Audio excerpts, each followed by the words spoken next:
იურიდიული დახმარების სამსახური წლებია იცავს ბავშვთა უფლებებს. ჩვენ გასული კვირის განმავლობაში შევხვდით აღმოსავლეთ საქართველოს სკოლის მოსწავლეებს, ახლა ხვდებით დასავლეთ საქართველოს სკოლის მოსწავლეებს. ჩვენი მიზანია, რომ ბავშვებს მივაწოდოთ კონკრეტული ინფორმაცია, რომელიც მათ გააძლიერებს იმისათვის, რომ მათ დაიცვან საკუთარი უფლებები.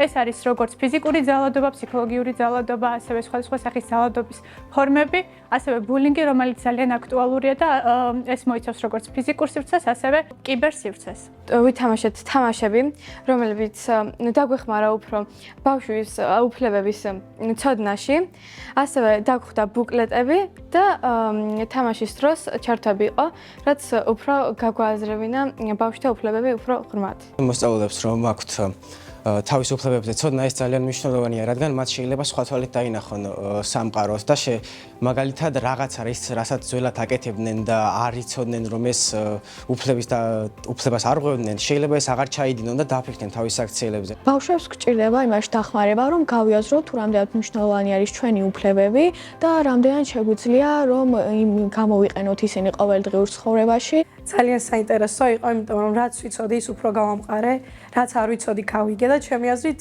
ყველა ბავშვმა უნდა იცოდეს თავისი უფლებები, რათა შემდეგ ცხოვრებაში გამოიყენოს. ჯობია რომ იყოს ესეთი პროექტები ბევრი, რომ ხალხმა გაიგოს რაოდენ მნიშვნელოვანია ბავშვების უფლებების დაცვა. ეს ინიციატივა ხორციელდება გაეროს ბავშვთა ფონდისა და ევროკავშირის ერთობლივი პროექტის ფარგლებში, რომელიც გულისხმობს ბავშვის უფლებას ოჯახზე, ცხოვრების სათანადო სტანდარტზე და მართლმსაჯულებაზე. მნიშვნელოვანია ბავშვებს გქონდეთ ინფორმაცია საკუთარ უფლებებზე და ამ უფლებების დაცვის მექანიზმებზე. ასევე ძალიან მნიშვნელოვანია ეს ინფორმაცია ბავშვებს მიეწოდებოდეს მათთვის გასაღებები ენით და ფორმით, ითვალისწინებდეს სხვადასხვა ასაკობრივ კატეგორიას და სხვადასხვა საჭიროებას.